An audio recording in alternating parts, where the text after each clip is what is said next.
I'm just landing back into manifesting, learning how to become unapologetically okay with putting that first. And it took me about 7 to 8 years to actually get there. Manifest the life you deserve, period. From To Be Magnetic, this is the Expanded Podcast with your host, Lacy Phillips.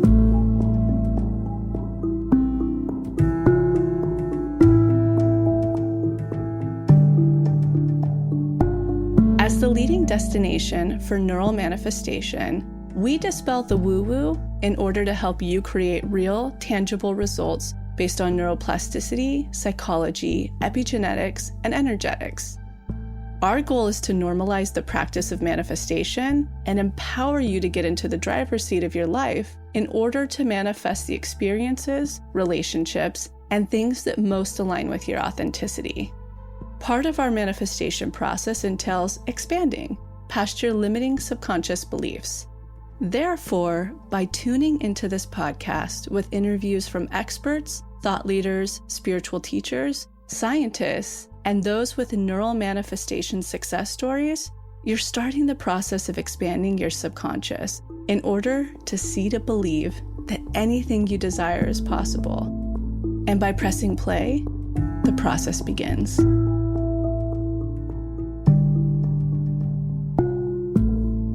Welcome back, everyone, to another episode of Expanded. Welcome, Lacy. How are you doing?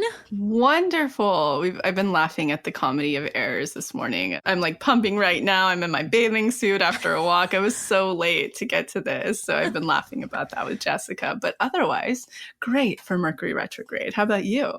I've had so many weird logistic things. I ordered the new iPhone and it's missing and they can't find it. And they're like, send us your old one back in. I was like, I didn't get the first one. It'll come through when it comes through, but it's just so many ordering things. And then I had another shipping thing that they're like, this never happens, but we can't find it. We're going to send you a new one. So a lot of weird mail things have been happening. That's interesting. Does that usually happen for you during Mercury retrograde? It shows up in shipping and mail? No.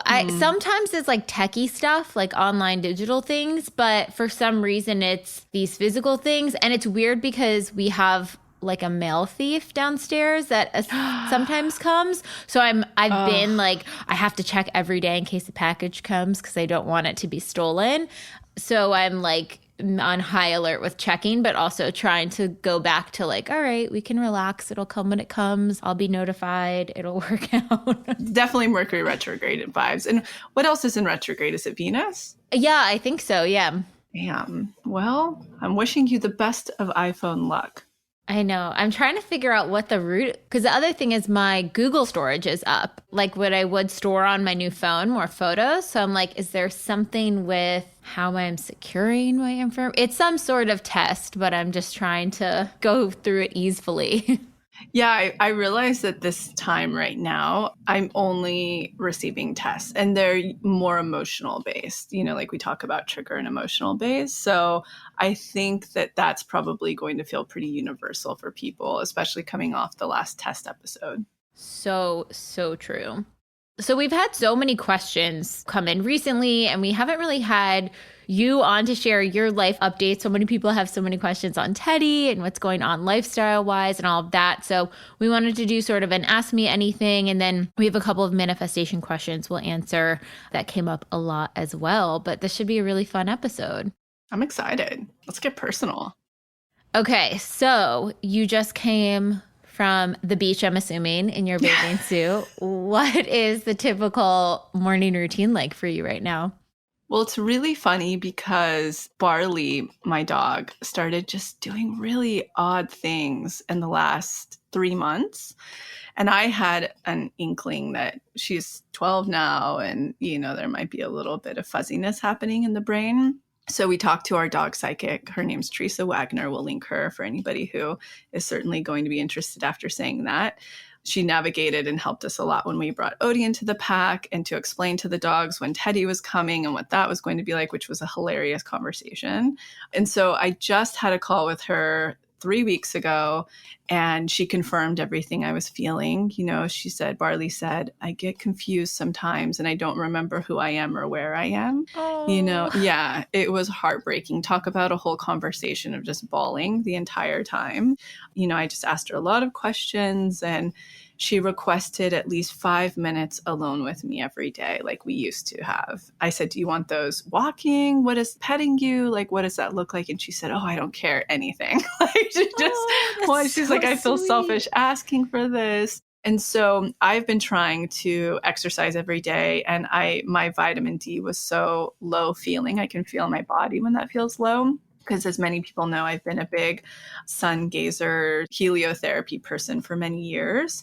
And so I said, well, the only place Barley will follow me without a leash and walk in a straight line and not get caught on scents is the beach. And it's a flat walk for me. So let's do 2 to 3 miles every day. And since doing that, she's a new puppy. Literally so aligned, happy. And I think it's because she's getting sun and all of the things, she's stimulating the brain and she's all the chemicals and all of the stuff. So it's been really beneficial. But not only that, to me, it's given me so much life because it checks off a lot of boxes. This year for me, my number one intention was alone time, because since Teddy was born, pre-Teddy, we had somebody who would support us and help us clean the house once a week. Post-Teddy, we have so much support that I'm never alone, and I'm so grateful for the support. And also with Teddy, I'm obviously very rarely ever alone. So it's beautiful because it checks off everything. And on top of it, I'm out there every day in my bathing suit. So it's like I'm walking on the hard sand because the tide has been low where I walk. So I'm not only earthing, and so I'm getting rid of all of the positive ions, I think is what it is. I'm sun gazing. It's just incredibly restorative. Max has Teddy in the morning. I do Teddy in the evening. So it's their 2 hours together to play and have breakfast and do all of the things. And so I'm able to wake up. I do my stretching. I'm able to take a steam shower every morning and do some lymphatic stuff that I love to do. My gua sha, I do a little meditation, and then the beach walk with Barley. I love that. That's such a good morning routine. Well, it's so funny too, because we're going to have Libby on, and she's kind of the impetus of the morning walk and getting outside and getting in nature. And in preparation for the interview with her, I've just been listening to her kind of talk on it in other podcasts. And I'm like, oh my gosh, I need to do that. I need to really prioritize that early morning in nature, no negotiables every single day. And I feel like the beach is one of the most grounding places you can go because you have so many things, the air, the water, the sand, the ions from it, the sun, like there's so many nutrients your body's just getting. And even thinking, I keep sharing this with people whenever I take like long hikes or nature walks with them, but I think back to the Zach Bush episode when he says, when you go out in nature and you breathe in, you're breathing in healthy bacteria that your body needs to support it, that it can't get from being inside of a house. It can only get it from being around plants and trees and all of that stuff. And I always think about that. I'm feeding myself nutrients by being in nature. I agree. Yeah, I remember reading that in the forest bathing book when I first got the forest retreat. And I was like, wow, that is so powerful. And obviously, so what we're meant to do and be, I think about every day, if we were all still Indigenous, we would be connected to all of that. So true. So my morning routine, I've been doing this probably for since the manifestation challenge, but first thing in the morning, turn off alarm, and I pop in headphones and go right into a DI. If I need to journal first, if there's some sort of trigger I'm trying to work through, I'll do it either the night before or later in the day and then address it the next morning in a DI. But go right into it because I'm trying to take advantage of that sort of meditative state you have when you're first waking up. And I've been able to go really, really deep into it. I've been using the Apollo band on the meditation setting with it. And I feel like it's really deepened, especially visualizations. So many things are coming up in that. And then get up, I'll do a little breathing exercise sitting in the sun, and then journal for a little bit, water, probiotics, and off to the races. That's amazing. I love that. You're inspiring me because I wake up ahead of Teddy usually and Max and everybody, and I'm just lying there so that I don't wake her up, that I may start doing that as well. I really love that. That's great. Yeah, Daniel will be fully asleep and I'll have just finished a full DI. And he's like, "Did you do it already?" And I'm like, "Yeah." And he won't even notice that I'll be propping pillows under my legs Wow. smoothly. And isn't it just beautiful? I don't know if this is the case for everyone, but I know a lot of moms talk about this, how deeply male partners can sleep. It's bananas to me. Like Max doesn't wake up throughout the night. Anytime Teddy's crying, like nothing. And it'll take me sometimes hours to go back to sleep after waking up. Yeah, no, same. Daniel has a harder time falling asleep, and I actually have an easier time falling asleep in the initial part. But like once there's sounds in the morning, I'm up. Wow. So bouncing off of the forest house that you had mentioned before, too, people are asking what the status of the forest house is. Are they going to be able to book again? What are the updates there? And then what are the updates with the farm property that you're manifesting? Well, the forest house for now, we're definitely going to keep as a family home for a bit, just because the size of it, logistically, like having a baby room, it cuts down even 2 rooms to be able to stay in. So it just didn't make sense after that. And plus, it was getting trashed. I said that openly in an episode before. I couldn't walk back into the house yet again.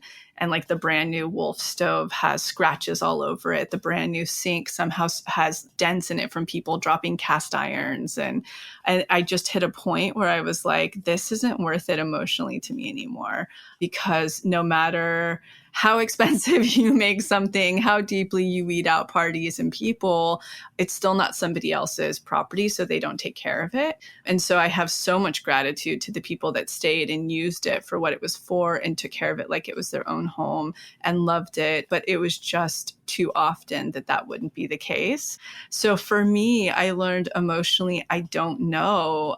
As someone who cares so deeply about what they design and what they create, I don't know if sharing space is my ideal venture with others, just because I am so particular and I keep things so pristine.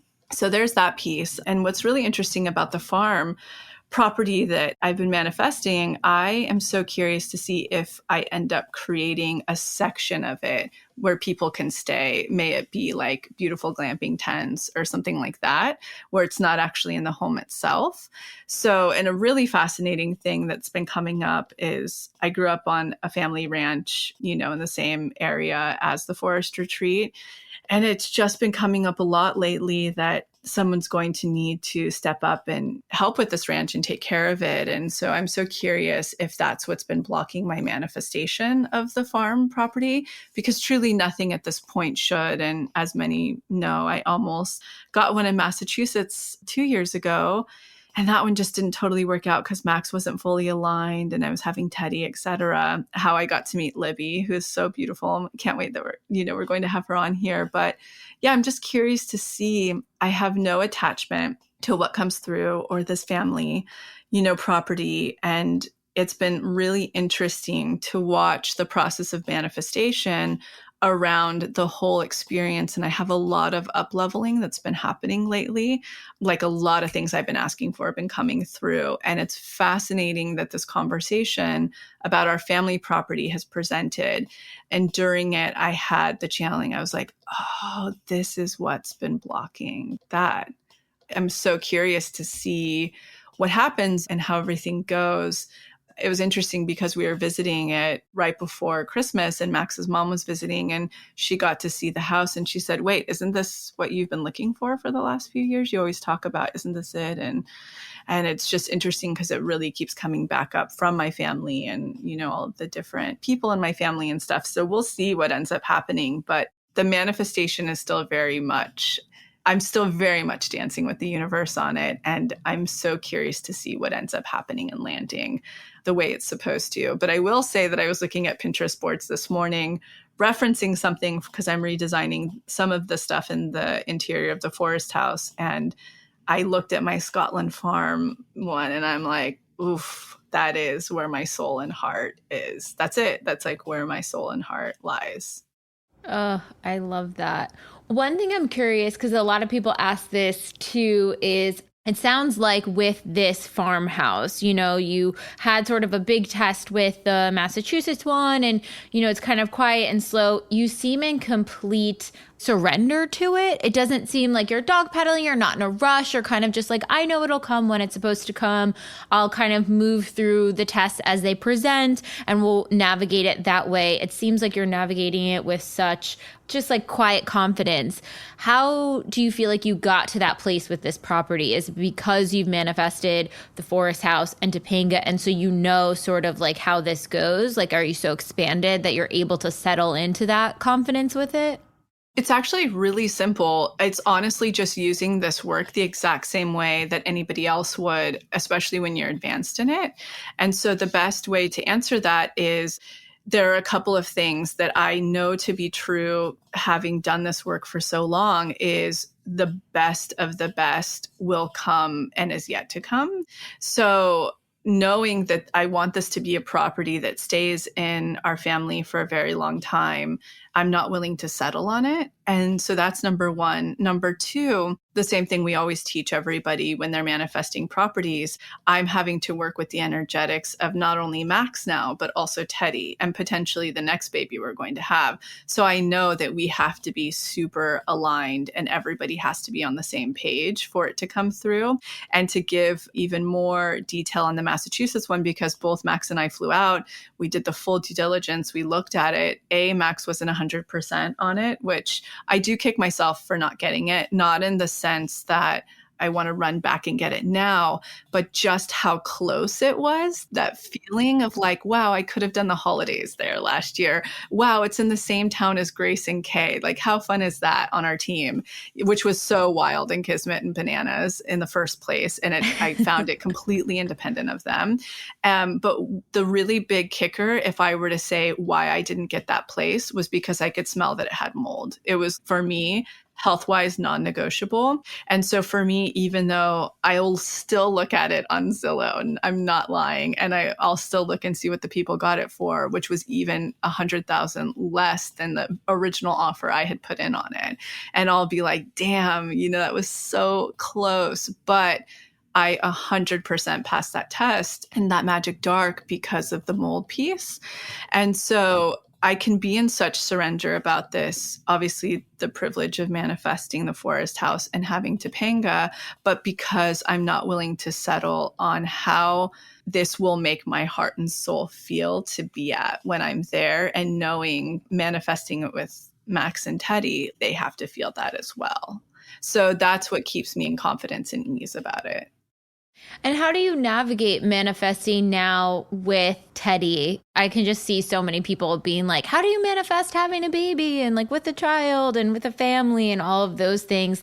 How does that process, like when a test presents, are you checking to make sure it's fully aligned with all three of you?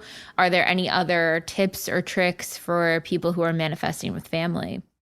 Yeah, it's interesting because I get to read all of our energetics. I have that privilege, I guess. So manifesting with Teddy has been really interesting in general because I feel like now at month 9, I'm just landing back in myself pre-Teddy. Before this, it's been all open space. It's been this feminine, this just like this open, watery, uncertain, feet on the ground space. And literally at the beginning of this month, I was like centered back into that masculine worth energy, which is, what commands manifestations.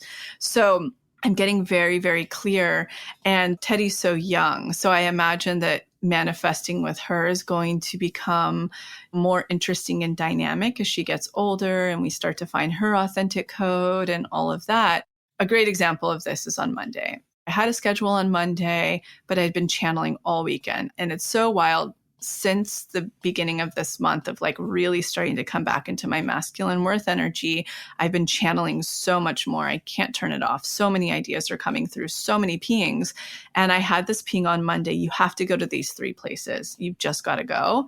And so my assistant, Anna, I had her cancel the things that were going on Monday. Even though I was feeling codependent and bad about it, I just was like, I have to follow these pings. I'm getting this. And I've been getting so many pings lately. I have to start saying yes. needs. And so I did. And it was crazy because what I learned in that experience, running around and doing these things, what I was being shown was the whole time I was missing Teddy so much.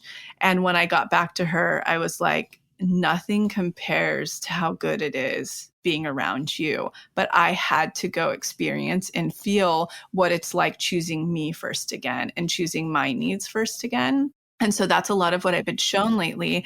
And I guess this is a roundabout way of explaining that I'm going to be anchoring into a place where it won't be a dance between Teddy's needs or my needs, distilling into kind of one energy that's individualized, that we are both manifesting together, but it's not from a codependent place of each other's needs, if that makes sense. So I'm really learning that lately. And I'm so curious to see if work comes from this, like a body of work of how to navigate manifestation as a parent and having those different things. But I guess long story short, I'm just landing back into manifesting, having so much come through, doing this dance, a huge upgrade that's happening right now, and learning how to become unapologetically okay with putting that first, but understanding that I'm at the same time not throwing away or not being considerate of Teddy's needs and support.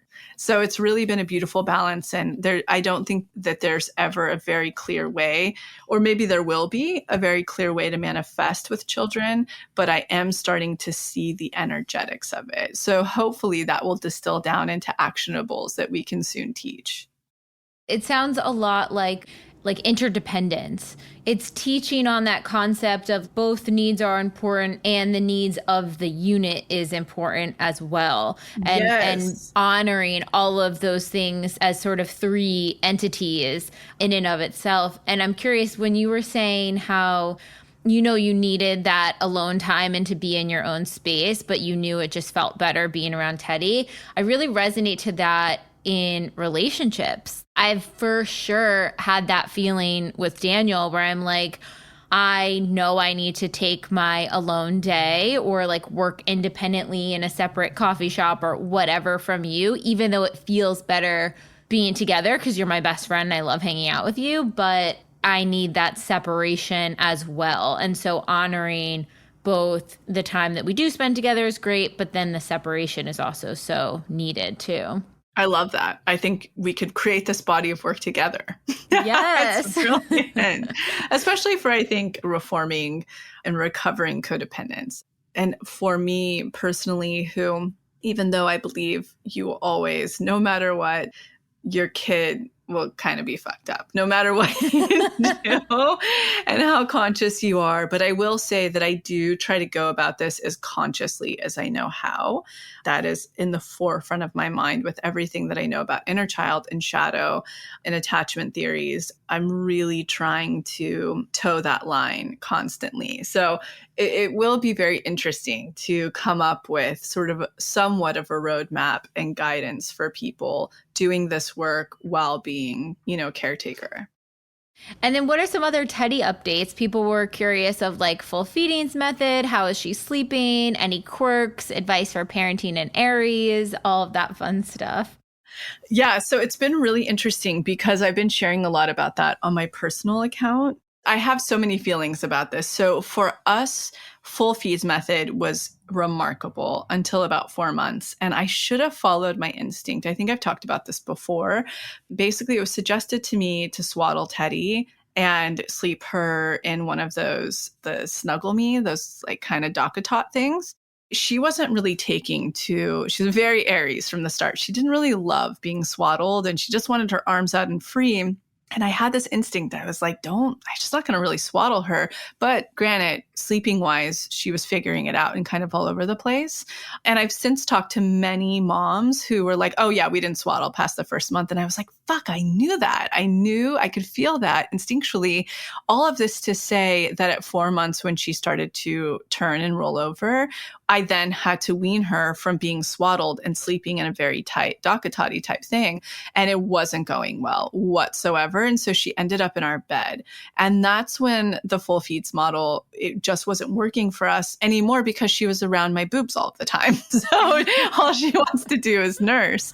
And then so that then has turned into, now she's 9 months of just nursing on demand whenever she wants in the night, which has been horrific for sleep. I think many co-sleeper parents get into this. So last week I made a habit. I was going to night wean her.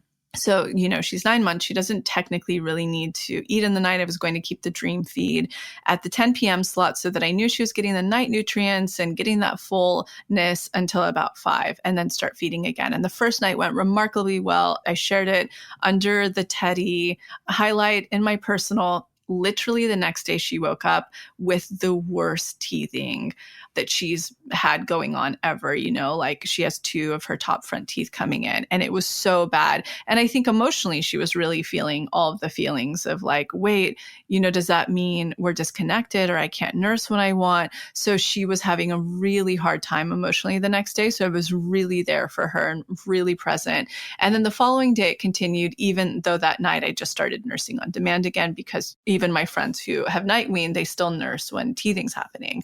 And so we've now been back into that nursing on demand, and she's still in the teething range. So all of this to say, that's a journey, and I'm figuring out the night piece. Certainly when she's ready again, I'm going to do the night weaning. But it's so fascinating that lying in bed with Teddy at night, I go to sleep at literally 7 p.m. because I know that I'm going to wake up multiple times in the night, potentially for many hours. So I literally am like in bed from 7 to 5 a.m. the next day, just trying to get whatever sleep I can. And we are following the happy sleeper method. Like she puts herself to sleep at night, but I'm lying there with her. So she does all of her like rolling and talking and all of the things. And when I night wean her, I will then move her to the crib. But the fascinating thing is I realize like I'm not ready for her to be out of the bed yet. I lie there going to sleep. I literally in my mind while I'm lying there, I'm like, thank you, universe. Thank you, God, for every moment that I get to walk through this life with this being. And I just snuggle her. And then I wake up next to her every morning and I'm like, this is such a short period. It's such a gift that I get to snuggle and be with her. And she feels so confident and so loved and so secure that it's just such a gift. And so I realized even if I night wean her, I'm not ready to not co-sleep anymore. I know for her, she would adapt. She's an Aries. She's very quick about adapting to things, but I love this time that we're all in bed together. I think Max loves it so much too. So that's where we're kind of at with all of that. I do love the happy sleeper method. I'm really excited to instill it even more. I think it's the perfect gentle approach between sleep training meets attachment parenting, so there's no wild cry it out. And it's just, I really love that for people who are looking for a resource there. I just haven't been able to pull all of the triggers needed in it. And then Teddy's wild. It's crazy. Nadia, who supports us with Teddy, and Nadia is just like the most beautiful, grounded, loving, gifted, psychic person. But she has so much experience. And Teddy started talking 2 months ago in the sense that she was saying, Mama, Dada. She says, Nana, ball, bar. I'm like, is this normal? Like, do kids do that? And she's like, no, it's not. I'm like, it must be that she's an Aries, right? Like, that's the thing I can come back to. She started rolling right at 3.5 to 4 months. She started crawling months ago. I mean, I shared it on Instagram, and she started standing a month and a half ago. And I think she's just such an Aries. But the other thing is my really good friend, Katie, is having her 3rd baby now. And she did the bean protocol for this entire pregnancy and many, many, many months before conceiving that I'm so curious. I'm going to ask her, Katie, like, is your baby really advanced because of the beans? Who knows whatsoever. But I am always like, you're such a bean. You are so fast and quick at everything. So I'm curious. she has 3 planets in Aries. She might just be fast and quick at stuff. So she's just nailing it and doing the funniest stuff. She's totally happy and confident. She's doing a really funny spider walk thing because she's so close to standing up on her own now. So she walks on her hands and her feet. It's just hilarious. Oh And my I love her. Oh, it's so beautiful hearing you talk about her and your experience with her. And even when you were talking about, the co-sleeping in my mind, I'm like, oh, for sure. I put my kid in a crib. I'd never be able to fall asleep. But then hearing your gratitude in the moments, I'm like, okay, never mind. I take it back. I want them in the bed. It's crazy. And I even say it now. I'm like, next babies will never touch our bed, like ever, because it's so hard to break that. But night after night, it's just growing stronger and stronger where I'm like, oh my God, I look forward to being in bed with her and snuggling with her all night long. I'm like, wow. And it's just the craziest feeling. It's wild. I love that. Oh, it's so beautiful. And we got so many questions on the bean protocol. Are you still on it? How is it working? So many other people in the TBN community are doing the bean protocol. Yeah. Like, it's so cool. We get tags in it all the time. Well, I'm definitely planning and going to try to get pregnant in December of this year for a Virgo or January for a Libra. We'll see. Let's all hold the vision together. And I know that I'm going to try a natural transfer from IVF. So traditionally, you do it with hormones and everything. But I personally believe that I can get pregnant now without IVF. I have a really good feeling about that. In the crazy sense that, yes, all of this is going to answer the question that, yes, I do still follow the bean protocol. There were moments during nursing that I had to take breaks off of the beans and psyllium husk because when I would do it, it was so effective that it was taking out so many hormones that I was underproducing in milk. So I would talk to Unique. She's coached me through this whole experience. And she was like, lay off the beans, just tons of fats and protein, which would always help. And so it was actually at January of this year, I just felt called to get very deep in Ayurveda for a month. And so I was doing that. So tons of khichdi, tons of dal, but adding in rice. And so it was very much the bean protocol, but through the lens of Ayurveda, which is exactly what I did in postpartum, those 6 weeks. And it's insane that this month I got my cycle, which I was like, what? Wait, where's this full 2-year nursing journey that I don't have a, cycle? What is this about? But I got it on the full moon, which has not happened to me for maybe 7 years. On the full moon, many women I hear about who have their first cycle after pregnancy, it's a very big and hormonal, intense one. It was bright red, like the tiniest little bit of cramps, no other side effects. It was just perfect hormones right into it. And I was like, whoa, that's crazy. And many of my friends who have had to do IVF are able to naturally conceive after. So, and I could tell, I was like, whoa, am I ovulating because of, not to be too graphic, but cervical mucus 2 weeks prior to that. And so it wasn't the total biggest shock when my cycle came, but all of this to say I'm right on track. But I spent most of my pregnancy freaking out, hoping that this baby was healthy and all the things that I have now found out that most, people feel when they're pregnant.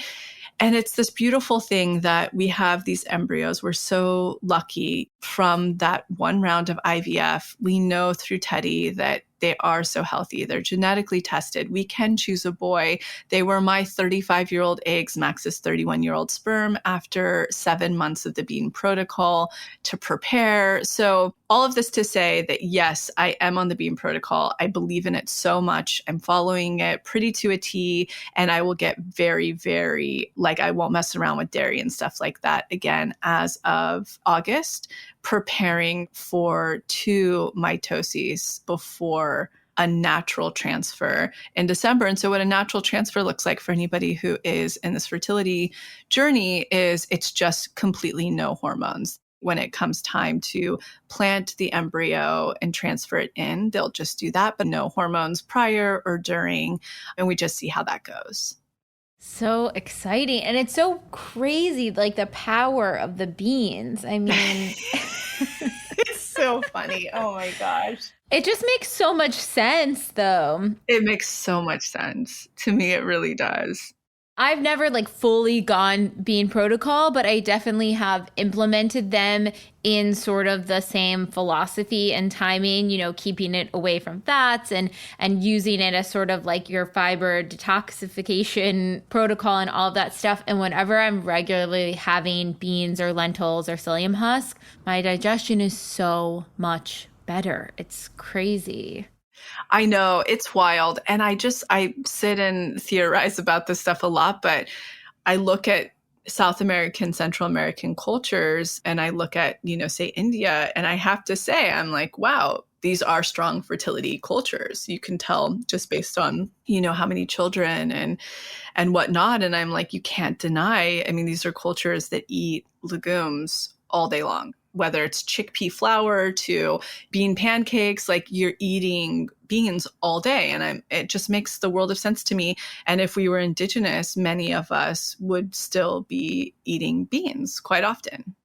If you guys have any questions on bean protocol and you're new to all of this, we'll link the episodes with Karen Hurd where she really dives into it, and with Unique Hammond because they're fascinating. Yeah. It's still one of our top episodes because people are so curious about this stuff. I just freakishly swear by the beans.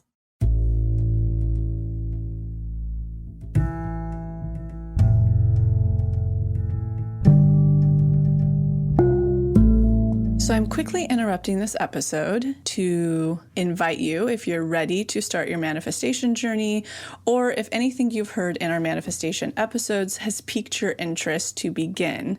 We have a la carte workshops in everything from the basics bundle, which is what we recommend to everyone who starts. It's the formula that actually teaches you how to manifest, unblocked inner child, and unblocked shadow. We also have a la carte workshops on love and money. But the real gem is the Pathway membership because it encompasses every single workshop we have. It's a year-long membership with full access to the few a la carte offerings we have and exclusive workshops not available anywhere else, such as the daily practice, which is what everybody in the Pathway uses, hopefully at least 3 times a week to daily, in order to truly create the new neural pathways that one needs in order to manifest, and houses the library of our deep imaginings, which is our unique hypnosis process that allows you to get into your subconscious and overwrite those old neural pathways, creating the new ones. You can use our special code EXPANDED, all caps, EXPANDED, to receive $20 off your first a la carte workshop purchase or $20 off your first month of the Pathway. Again, that's all caps, EXPANDED, EXPANDED. Okay, now back to the episode.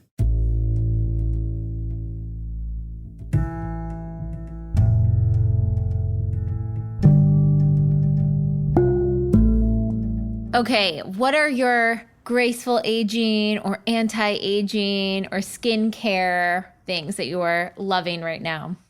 Yeah, this is one I've been kind of playing with and navigating a lot lately. And I know the path for me personally is a pretty non-toxic one, just because, my system is very sensitive. So things like fillers and Botox, et cetera, they'll just never really be my jam because of neurotoxins. So, I won't mess with those. So things I've been trying lately and I've loved with Dr. Batra, it's Unique Hammond. I'm like, I'll do anything to look like Unique. She's 46 and looks unbelievable. And so she's always been very open with lasers. That's sort of her jam. And she's always done lasers. And so I've been doing just a traditional IPL, a series of them, which I'll be doing yearly. And I love that, especially with all of the sun damage from living in Los Angeles. And then another thing that I do there is PRP, which you can Google and find out more about. The first time I was introduced to PRP was actually our realtor for Topanga, was one of Max's good friends, and she was doing it for hair growth, and she got pregnant, had never been able to conceive or anything, and got pregnant after 2 months of doing PRP. She's like, it's the only thing I've changed in my life. And so I became open to it, and it seems like a much more natural version of stimulating growth cells within the face. So I've been doing that. I really loved it, and I'll continue doing that. The other really clutch move that I made, and obviously it's expensive, expensive, but not as expensive as you would think, is the moment that I was getting a new car. I've shared it before. I would wear one of those visors, like a lot of my Korean friends for anti-aging wear those visors that cover their face in the car, which isn't too insane after COVID. Like you don't look too psychotic. But then it's like the hands, the body. I mean, you're seeing constant sun in LA, and I'm a big heliotherapy person. I do completely no sunblock, etc. when I'm actually under the sun. I put it on my face and chest just because of aging, but body-wise so that I can really take in that sun. But after my episode, we can link it below with Nadine Artemis and all of the research I've done on sun.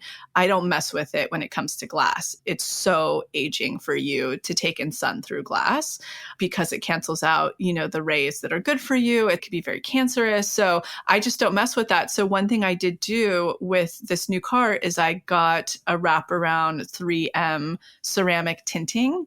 It's like 1100 SPF. I just wish the 19-year-old in me had done that, because I think most of my aging that is visible is from sun, living in LA, being in a car so much. And also I think it's from adrenal issues that I've had, because that's creating internal stress. So I've been able to manage a lot of that through the beans and resting and stepping back a lot. And then now I'm really becoming determined on the sun through glass piece. And of course, because I'm doing the IPL, I'm really careful with hats. That's why people have seen me wearing hats for many years. It's actually mostly an anti-aging thing. And hiding greasy hair is like my big fetish for hats. So those are big pieces that I'm up to, but I'm trying kind of everything. This amazing facialist, Colette, we'll link her below. She's out of Canada and she has like an obscene wait list, and, celebrities fly her on set with them all of the time. She's unbelievable. She's literally the gua sha queen before anybody was doing gua sha. And when she does a facial on you, it literally looks like your face has changed. It's completely sculpted and lifted. So I'm like always badgering Colette. I'm like, please put out online videos of how we gua sha ourselves like this. Because it doesn't seem extremely in depth. It just seems very technique based. Like you need to know how to do it correctly. And so she's like, I know, I'm working on it. But she's one I've been working with whenever she's in town. And luckily she's been in town during the holidays and here. And so she just did a facial on me last week. And one piece that she said is really important is whoever's doing my body work, because I'll usually work with a body worker once a week, that it's really important for like by the face scalp massage to open up all of that lymph and pull everything up. And so that's one thing I've been working through. But yeah, when it comes to actual skincare routine, I can't wait to hear all of your tips, PS, on this, because you always look fantastic. And I think there's a lot of genetic, like Danish stuff happening there. Yes, I'm sure. But like when it comes to actual skincare, I'm really simple. I literally use the Marie Veronique. I love that line of skincare. If anybody's looking to move to green skincare, I think they don't pay us. I don't get free product from them. Nothing. I just no think affiliate. nothing. Like nothing. I think it's the top notch of green skincare. Created, I think, in partnership with one of the most coveted green facialists of all time, Christina Holy in San Francisco. And so I use their essential oil-free cleanser. So it doesn't strip the face. It's fantastic. Then I use literally the Evan Healy that I've used now, I think, for 10,000 years, Evan Healy Rose Geranium Hydrosol to hydrate. I use like the most simple, you can buy it, Erewhon Rose Hips Carrier Oil for rose hips on the face. And then I put shea butter over it. And that's all I do. And then I'll move in and out of using, when I'm not doing the laser, I'll use the Marie Veronique. It's amazing. Their retinol oil. It's, I think, the best, cleanest. I might be wrong on this. Somebody else might know of an even greener, but this one is very effective and fantastic. And their vitamin C serum is bananas. We'll link all of those. But sometimes I've had the luck of trying almost most things that were relevant in green beauty as of a year and a half ago. And to this point, we actually say, I'm okay, like no thanks, when people offer to send stuff, because I don't really change my routine much, or I just give it to the team to try and they can talk about it. But if you're looking, you're like, I just want to look at one brand that's fantastic and so good in the green world that is, I think, up to par with some of the most expensive and coveted actual allopathic is the term I'm going to use, but non-green beauty, I would say look at Marie Veronique. I think it's just unbelievable. That's the one brand I haven't really tried yet, so I have to get that on my radar. I'm so curious after you do. I've turned a lot of people onto it, and they're always like, wow, I didn't know that this was possible in clean beauty. So, but tell us about yours. So I'm always testing new things to see like what works. And I give it, a good 2 weeks on a certain product to see like, okay, how does this fare compared to something else? And how does it fare if I have to put makeup on, or most days I don't have makeup on. So like, how does it look in the in-between of those two things? Yes, I think genetics definitely play a part in it because my mom's older and has barely any lines or things. My grandma had the same thing. So knock on wood, I'm lucky with that. But I was a tanning bed person in college. I heard somewhere that your skin is like 10 years, like in 10 years, it's showing from 10 years ago. So like right now I'm showing 10 years earlier. So I'm like getting about the time that I was in the tanning bed phase. And I just regret it so much. And so now I'm starting to look at, okay, what are vitamin C serums to just balance any sort of melasma that may come up and like discoloration or any of that stuff. But on a daily basis, I'm mostly using this new vitamin C serum I started using. I'm really loving it. It's Oyo Labs. It's a Polish-based company, but it's like all clean ingredients, really potent, really strong, and just leaves my face feeling so hydrated.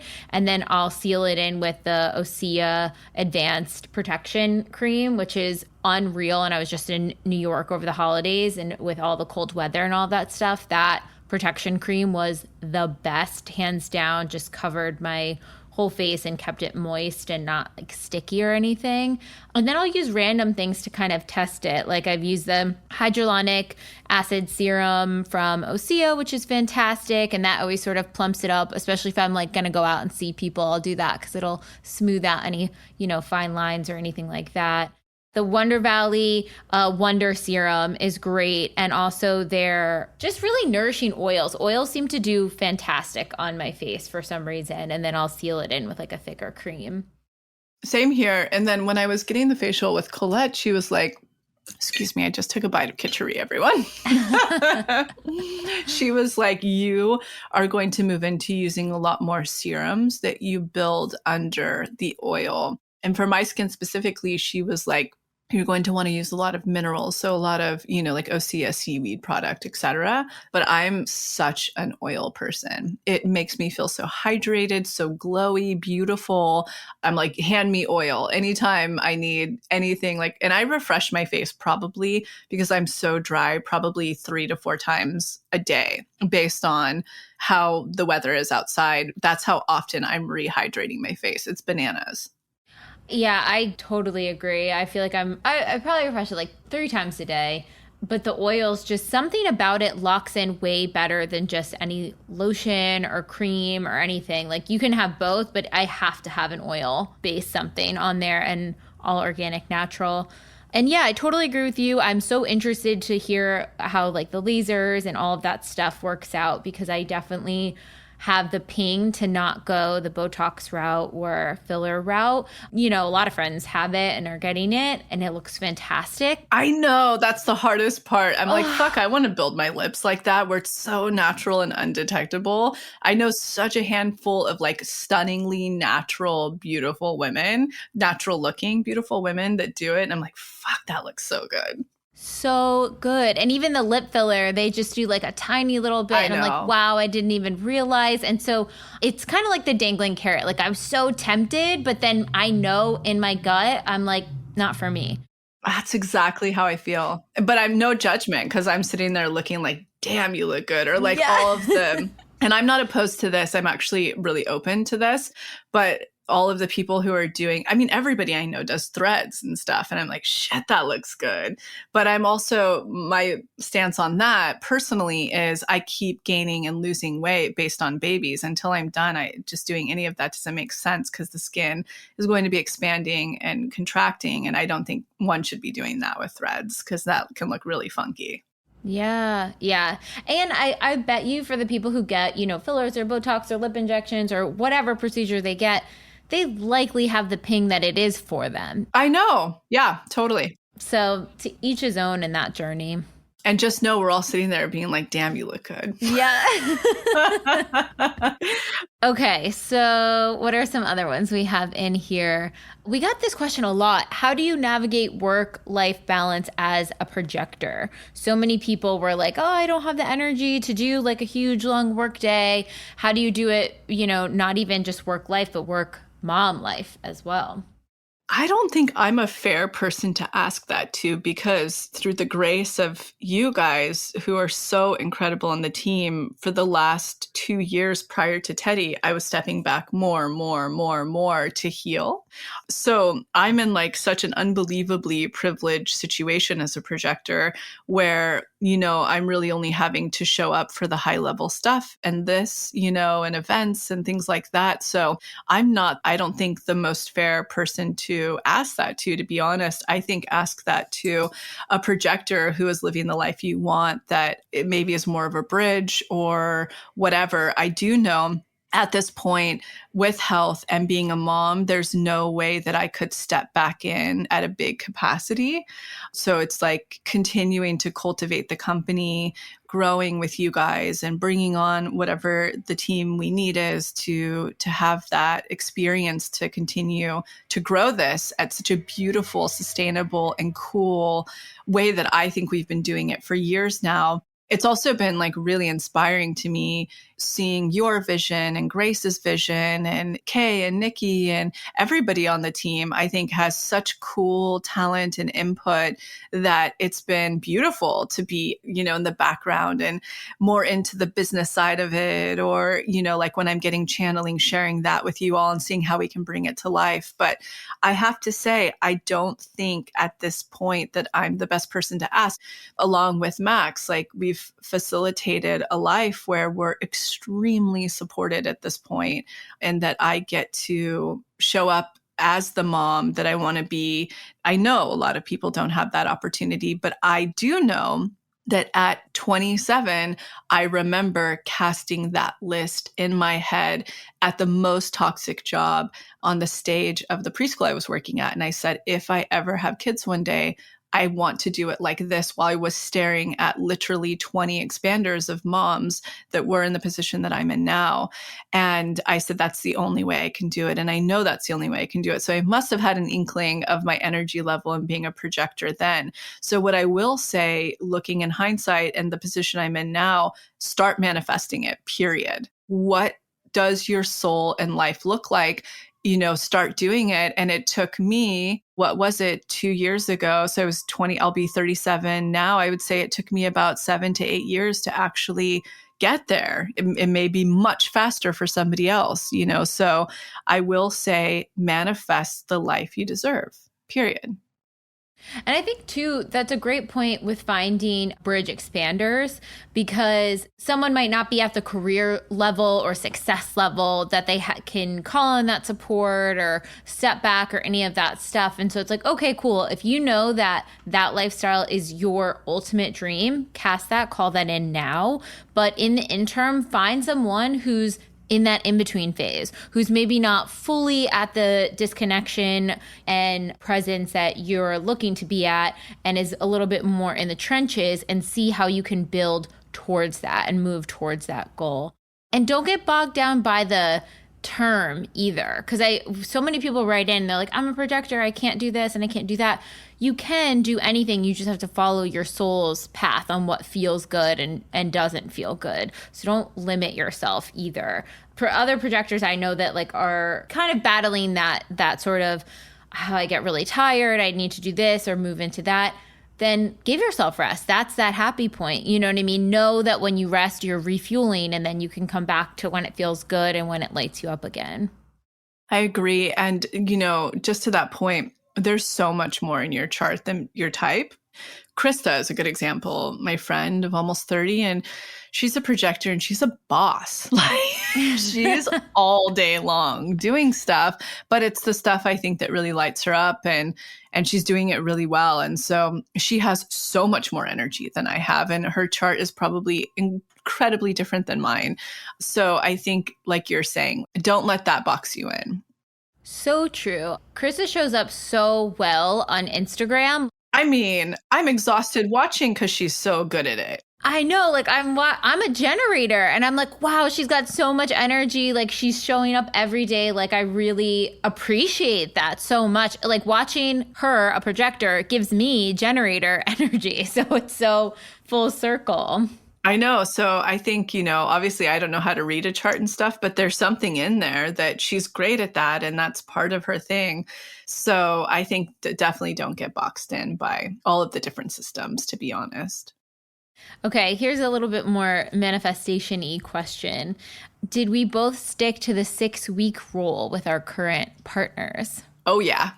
Yeah. 100%. And I will tell you this. I think I've mentioned this before early on and then supported years ago, but the second date, I even remember, like, obviously Max was trying to hook up and he was like, I remember him saying this is so like Jersey or something. He's like, let me show you like what I'm made of, like that. And I was like, I know. And I was like, nope. And I was so firm. I was like, I don't swap that kind of energy right now. Like, I know what I'm looking for. I want to know who you are and what you are before I swap that energy with you. And so I think I actually waited 2 months. By the time we actually did sleep together for the first time, he was shaking and so nervous because he was so in love with me at that point. So it was like we both were on the same territory and level of love and commitment and excitement, whereas if we would have hooked up, I then would have been very attached and crazy and all into it. And he would have, who knows? I mean, we maybe would have worked out and stuff. I think there's a possibility, but it just would have been a whole different ballgame. Yeah. Oh, that's so sweet.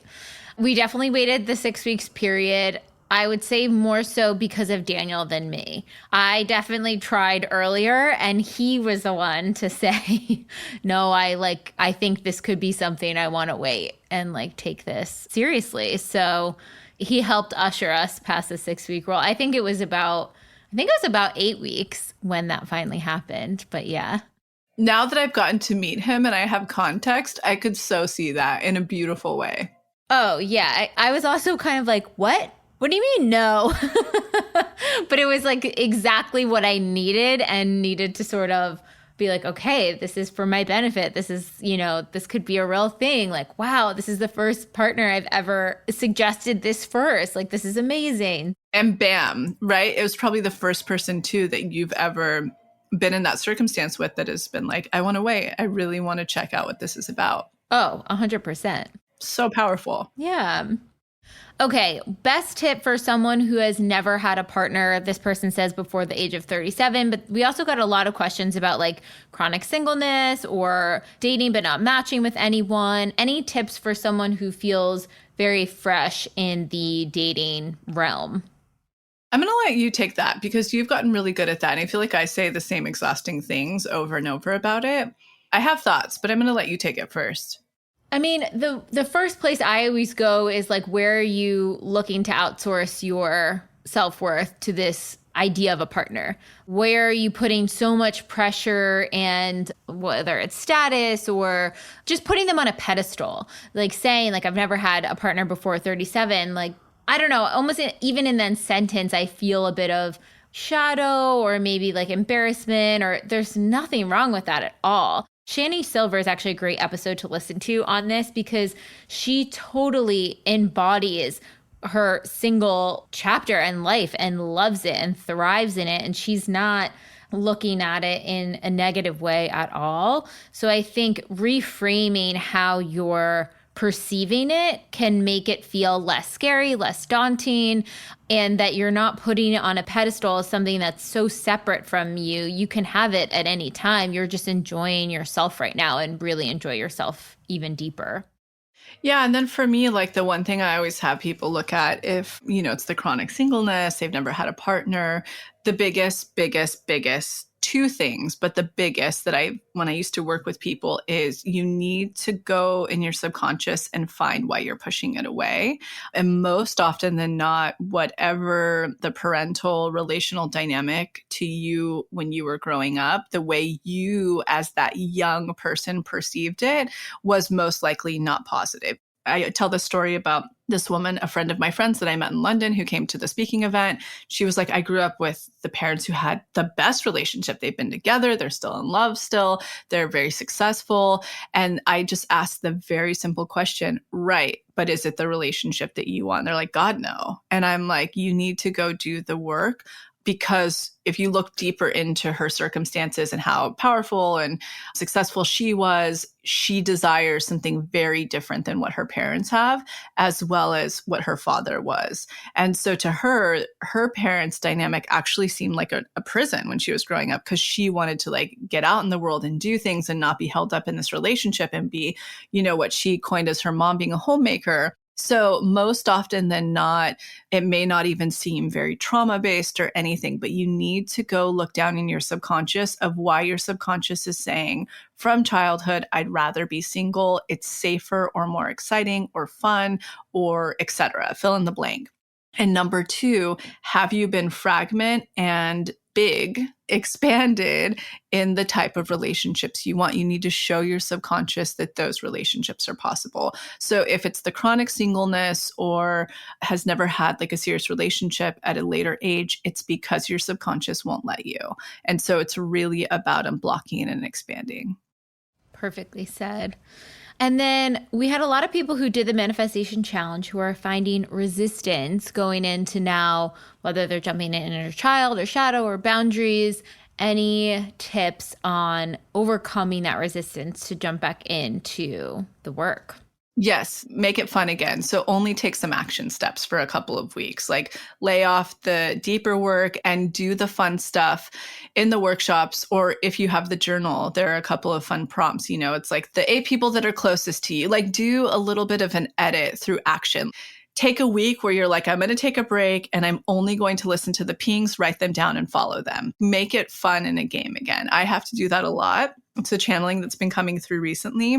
I mean, Jessica, you can name off a few of these, but there are so many fun ones. Like do the authentic code one. Find your authentic code, which you did already in the challenge, if you've done that, like Jessica's saying, and now do a whole edit of your house, of your emails, of your phone, of your Instagram accounts that you're following. Just do a whole edit to get that energy rolling, the action pieces, and then jump back into a workshop. Get the funness flowing again. And I think we even said that in the How to See Results episode. So go back to the How to See Results and just make it fun. Yeah. Ooh, I love that. I think too, when you do the edit after the authentic code, that part is so fun because you're physically moving and doing things, and then little pings will start to pop up because you're moving space and you're clearing space and all of that too. So I think the challenge was probably like they wrote after completing such a fun challenge, because there was community and momentum and all of these things, start creating that for yourself and start connecting with the community. If you had accountability buddy during the challenge, continue to work with that person, see if you can meet, once a week or once a month and talk about things that are coming up for you guys. Maybe make it a little fun ritual or a cocktail hour or a mocktail hour or whatever you want to do. Try to find ways that you can make it enjoyment and you want to go back to the practice in that way. I agree. I totally agree. And then for those who are thinking of starting the pathway, what would be your biggest tip or piece of advice for the ones on the fence? A couple of people wrote in about this. I think let's give them a couple of podcasts to listen to, episodes.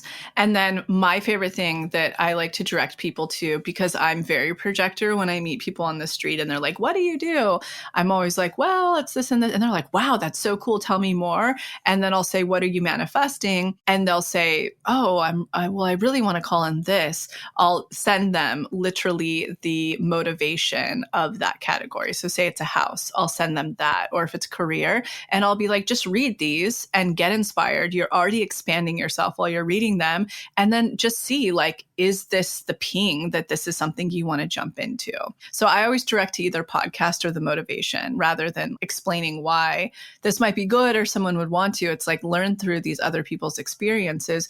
And you're already doing one part of the trifecta that has to be emotion. You're already expanding when you're reading other people's manifestation journeys. So true. And then once you do sign up, we still have the manifestation challenge available until the end of February. So you can jump in and do that really fun challenge. You'll still have access to the calls, all of that great stuff until the end of February. So it still is such a good time to join.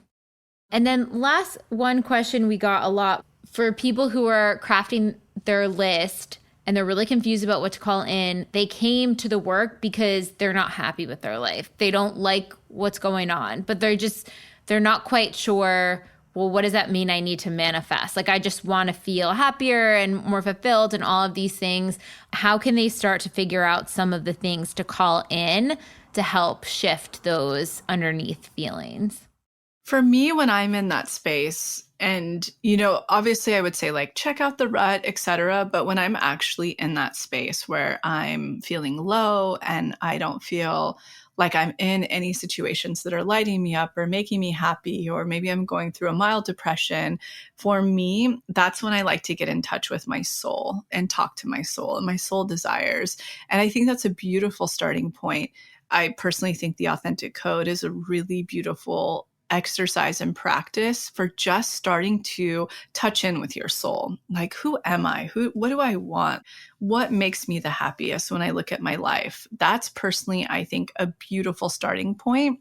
Once you start hearing, your heart and your soul talk back to you about things, that's, I think, a great place to then from there, like, either doing the challenge, I think, guides you right away through steps you take to get closer to that, or just jumping in from there to rut and, like, experiencing, like, oh, okay, I now have a basis for what my authentic self might be like and what it might desire and want in the future.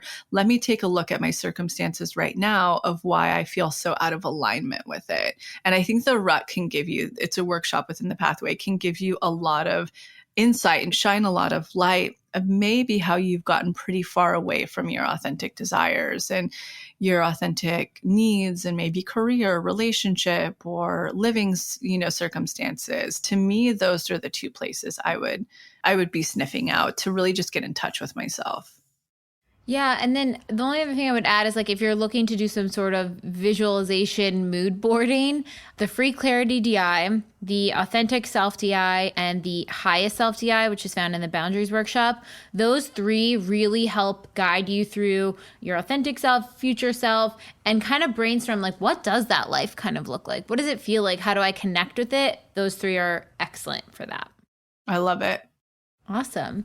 Any closing notes on any lessons you've learned thus far from 2022? I mean, I've said this before in the podcast recently with Kimberly Snyder, but for me, 2022, I can see myself being pushed and forced into kind of super consciousness. And that sounds really big, but it's actually not. Being forced and pushed into the present moment. So really starting to get rid of my thoughts, really starting to connect with oneness and all of that fun stuff. So personally for me, it's been a lot of letting go of ego die off when I see ego coming up, just being like, oh, that's really sweet. That's there to protect me. But now it's time to get present. So that for me has been my journey so far and where I think it continues to go. What about you? One ping that kind of came through right before the new year that I keep coming back to was this idea of, like, it just said hold the center. And so, like, for me, that means staying in that balance between all the directions I might feel pulled. Like, I don't need to overcorrect one thing by doing an extreme on one end or going to the other. When a trigger pops up, it's like, okay, what is the center? What is the balance here? How can I see all the sides here. How can I see the lesson, but also see the forward healing and ground into that centerpiece where I can see clearly, hear my pings clearly, and heal with ease instead of, okay, I have to overcorrect by, going overboard in this direction. Like, how do I just receive and move from that centered groundedness? I think that's great advice for literally anybody. Yeah. Well, thank you, Lacy. This is so exciting. This was amazing. I had a blast. I think it's so fun to touch in personally. I mean, we're very obviously manifestation focused, and we've been featuring some really wonderful people, but it is really fun to touch in and see where we're at and what we're up to, because I think a lot of people can resonate in different aspects of our lives. Absolutely. There were so many questions we still, I'm personally curious about that I want to get to for next time. So we'll have to definitely do another one. I'm all about it. Let's do it. All right. Talk to you guys next time. Bye. Bye.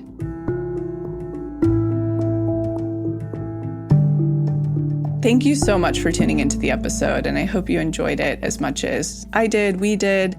And in case you're not totally ready to join the pathway yet, I wanted to share a few of our free offerings that I'll often suggest to people as a little bit of a blueprint to get them started on their manifestation journey. The first place I like to direct people completely for free is the motivation. You can see it linked below or on our homepage as our testimony library. And it's categorized by different subjects, whether you're calling in career, money, love, wellness, and much more. When you're reading about a member's experience of what they manifested, you're actually seeing to believe and showing your subconscious that that very thing is possible for you. The second place I like to direct people is to the free clarity exercise, which is also linked below. In it, you get to try our own unique hypnosis process, learn about the science, and some journaling prompts. And the best part about this, you'll get a tiny taste of what it's like to go into your hypnotic state, bring your subconscious forward, and create new neural pathways while receiving clarity. And the third thing, if you haven't listened to it on this podcast yet, please go back to the episode titled Manifestation 101, where you'll learn the basics of neural manifestation to truly understand this process. So go ahead and check out those free resources, the motivation, the free clarity exercise, and the episode Manifestation 101, all linked below. And in an effort to make sure to have representation in this process series, go ahead and submit any process testimonials you have, especially to our LGBTQ+ community, our BIPOC, as well as the Ys, which is anyone in the community who is 45 and over. All right, we'll be back next week.